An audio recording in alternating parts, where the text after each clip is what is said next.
Dinləmək vaxtıdır verilişinin növbəti buraxılışını izləyirsiniz. Gedək növbəti avtomobilimizi utilizasiyaya təqdim etməyə.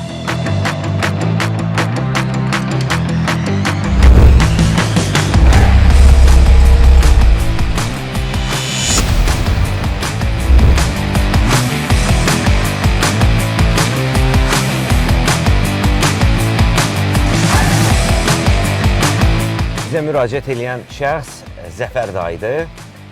Gedək Zəfər dayının avtomobili ilə tanış olaq və özü ilə də həmçinin nəqliyyat vasitəsini də utilizasiyaya təqdim edirik. Artıq çatdıq.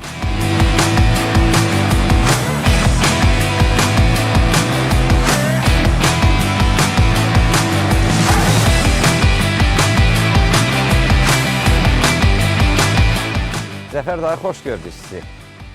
Hoş gününüz olsun. Avtomobil budur. Vaz 21-011. Bəli. Bizə ikinci müraciət edən şəxs siz oldunuz və elə o səbəbdən də biz vaxt itirmədən dedik ki, gələk sizin avtomobilinizi utilizasiyaya təqdim edirik.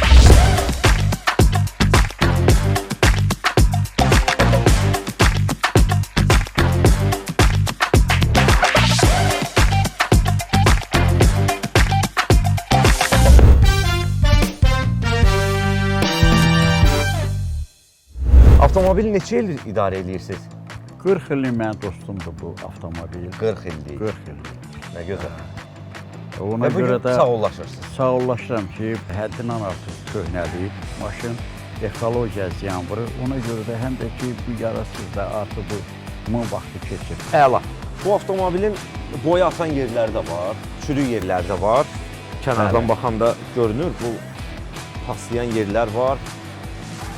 Doğrudan da bu avtomobil artıq istismara yararsızdır. Aha. Biz bu avtomobili necə məhv eləyəcəyik? Bilirsiniz, yəqin ki, birinci buraxılışımızı izləmişsiniz. Porsche MMC də orada müəyyən o lazım bu aparatlarla məhv elənəcək də çox. Biz amma onu başqa bir yolla məhv eləyəcəyik.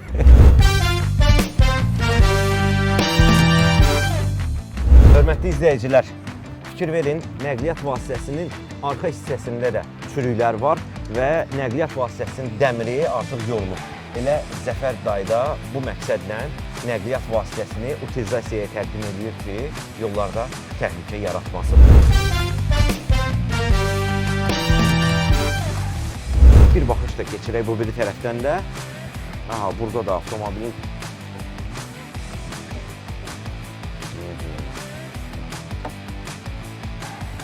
qapılarda da Zəfər dayı kifayət qədər hiss olunur ki, avtomobil yorğun. Avtomobil həddindən artıq köhnəlib də. O şey bu yararsızdır. Bunu təhlükəlidir bunu yola çıxmaq. 40 illik dostumuz. 40 illik dostumuzdur. Ancaq neyinəyək? Və siz bu avtomobili artıq çıxdaş mərhələsində, yəni dövlət yol polisi ilə bu məsələnin ilkin mərhələsini həll eləmişsiniz. Ona görə də bu nəqliyyat vasitəsini dövlət qeydiyyat nişanı olmadan idarə etmək olmaz. Olmaz, yox. Neyini? Ona görə də evakuator xidmətindən çağıraq. Çağıraq, evakuator xidmətin gəlsin, sözləsə. Bəli, çağıraq. Vaxt itirməyək.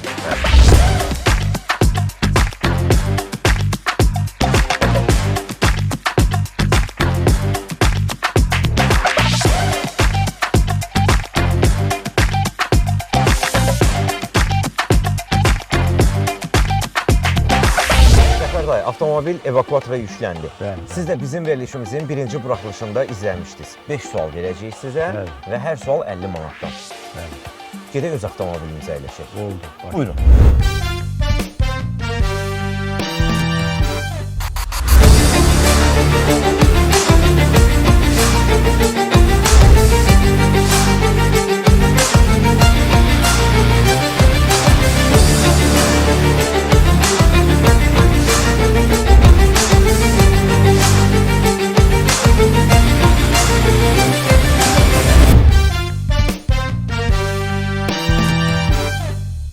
Zəfər dayı, avtomobilimizi utilizasiya üçün göndərdik.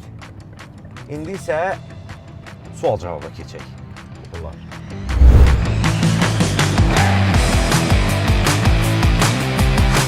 Velosiped və kiçik elektrik nəqliyyat vasitələri istisna olmaqla digər nəqliyyat vasitələrinin velosiped yollarında dayanmasına və durmasına görə cərimə məbləği nə qədər nəzərdə tutulur?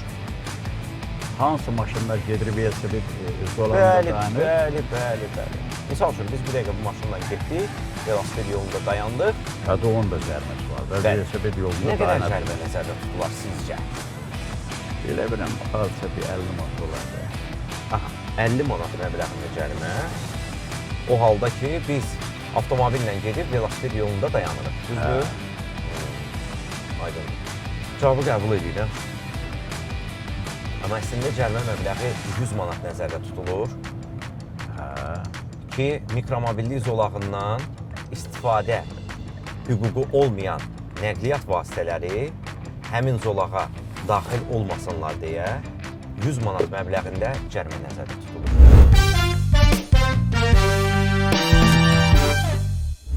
Zəfər bəy, birinci suala düzgün cavab vermədiniz, amma hələ 4 şansınız var və bu 4 şansdan bir neçəsini dəyərləndirə bilərsiniz və yaxud da hamısını. Olar. Davam edək. İkinci sual belədir. Yolda müəyyən edilmiş hərəkət sürətini 41-60 km/saat həddində aşmağa görə cərimə məbləği nədir? 41-dən 60-a qədər. Bəli. 90-dan üzü yuxarı sürsün, əgər baxacaqsındır, 90-dan 95 sürətsənsə, 100 sürəcəksənsə, 100 sürətsənsə 10 gələcək. Məsələn, Bəli. 120, 150 sürəcəksənsə, o həddindən artıq çox getdikcə artacaq da, cərimən də Nə qədər artacaq. Ola bilər ki, lap 50 manat da artacaq.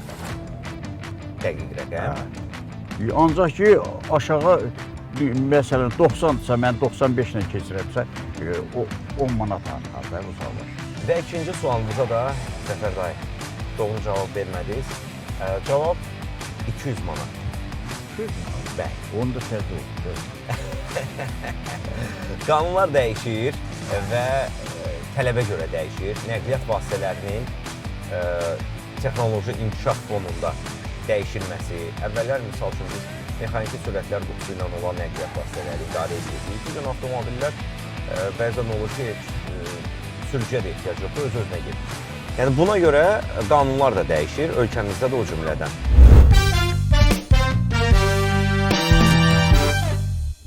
Dayı, misal üçün, baxın bax, avtomobil sizindir və mən bu nəqliyyat vasitəsini götürürəm sizdən, sürürəm. Siz də yanımda əyləşmirsiniz. Bilirik ki, qanun belə nəzərdə tutur ki, siz mənim yanımda əyləşəndə, əgər mənim etibarnaməm olmasa belə, Hətta canlıda bir. yox. Qanun belə deyir ki, mənim etibarnaməm olmasa, siz mənim yanımda əyləşmirsinizsə, bu qayda pozuntusu deyil. Düzdür? Bəli. Aha. Bəs yaxşı, əgər siz mənim yanımda deyilsinizsə, mən avtomobili götürüb sürmüşəmsə, yəni bunu tam sadə şəkildə izah edirəm ki, anlaşılan olsun. Həm izləyicilərimiz üçün, həm sizin üçün. Mən avtomobili götürüb sürürəm, etibarnaməm yoxdur. Yol polisi əməkdaşı məni saxlasa, nə qədər cərimə edəcək? Yəni, protokolda nə qədər məbləğ görünəcək? Əgər etibarnaməsiz başqasının maşını idarə eləyirsənsə, etibarnamən yoxsa o maşını sürməyə sən 40 manat, çox belə bilirəm ki, 40 manat cərimə müəyyən təyin edir. 40 manat? Bəli. Sizcə az deyil? O indi sürücülük vəsiqəsi var da bu adam. Yəqin ki, belə bir hadisə ilə üzləşmişsiniz. Ya kimsə. Etibarnaməsi yoxdur da. Yəqin Bax, sürücülük vəsiqəsi ola bu adam bilir, prosta bir dənə etibarnaməsi yoxdur da. Zəfər dayı, təbrik edirəm sizi. Üçüncü sualımıza düzgün cavab verdiniz və bizdən 50 manat qazandınız.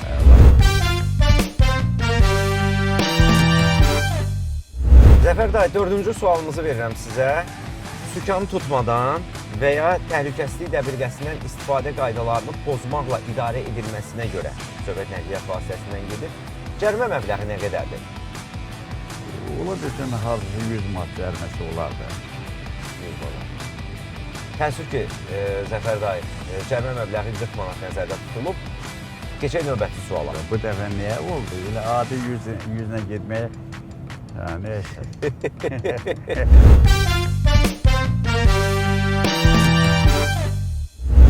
338.5.5-ci maddə iləndir nəzərdə tutulur cərimə. Söhbət nədən gedir? Malqaranı və at arabasını sutkanın qaranlıq vaxtı və ya məhdud görünmə şəraitində dəmir yollarından, yolların bu məqsəd üçün xüsusi olaraq ayrılmayan yerlərindən keçirilməsinə görə cərimə məbləği nə qədər nəzərdə tutulur? Çünki burada böyük təhlükə var. Bəzən biz şəhər və rayonlarımıza səfər edəndə görürük ki, sutkanın qaranlıq vaxtı malqara yoldadır. Malqara yiyəsinə o cərimə tətbiq olunur, yoxsa sürücüyə? Yiyəsinə əlbəttə. Yiyəsinə tətbiq olunursa, onda 80 manatda olar. 80 manat. Cavaba əvvəldən deyim sizə, yəni doğru olub olmamağını. Doğru cavab verdiniz, təşəkkür edirəm. Bəs yaxşı, bunu düşünmədən cavablandırdınız. Səbəb? Səbəb ona görə ki, biz kənd yerində yaşayırıq. Bəli. Hə, kənd yerində. Özü də bizim örüş yeri düz asfaltdan keçir. Aha. Hə. Orada gəlirlər, polislər saxlayırlar, özü də burada sürət həddi 50-dir. 50-dir. Orada gəlib saxlayırlar, heyvanları yaxları keçirdəndə deyirlər ki, buradan yeraltı keçidlər var, sürün, aparın, oradan keçirsiniz. Asfaltdan keçirsiniz, sizə bu qədər məsələn 80 manat cərimə eləyəcək. Ona görə də qabaqca gəlir, təbliğatlarını aparırlar. Əla. Dayı, biz sual-cavab mərhələsini bitirdik və keçid alırıq utilizasiyada avtomobilin məhv olunması mərhələsi.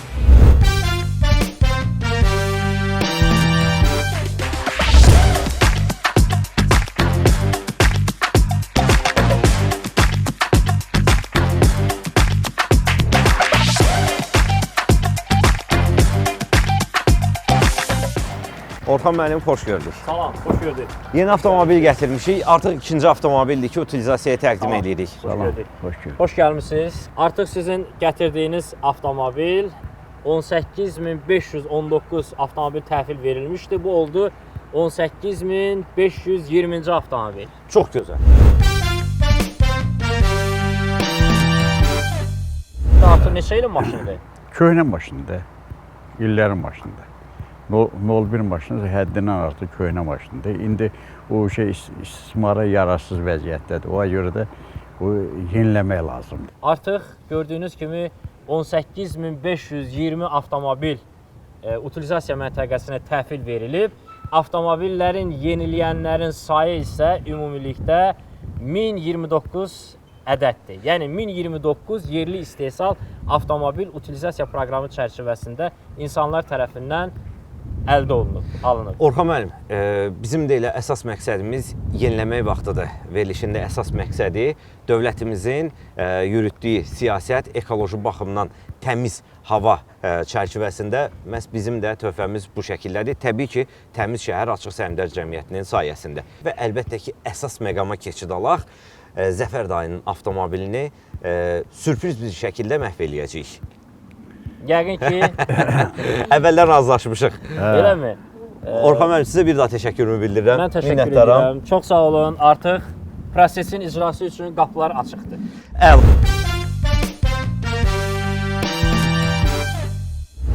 Dostlar, avtomobil ömrünün sonuncu test mərhələsinə başlayır.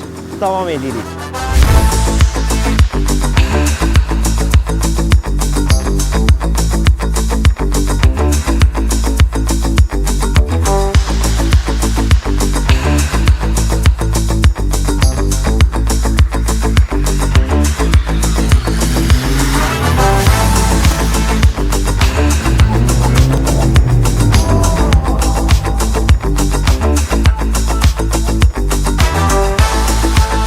Bu da Vaz 21011-in son mənzili. İndi isə utilizasiyaya təqdim eləmək vaxtıdır.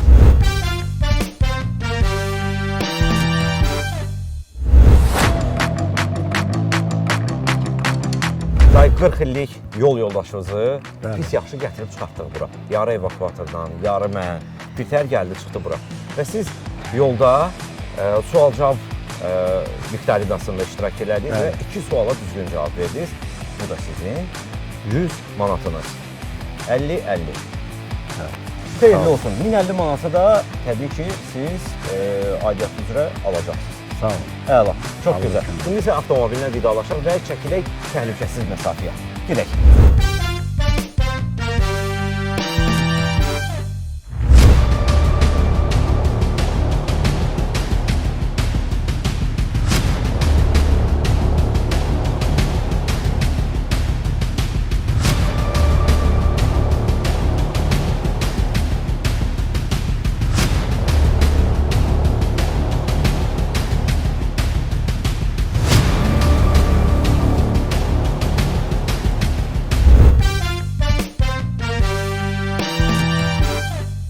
Bu da Vaz 21011-in sonu.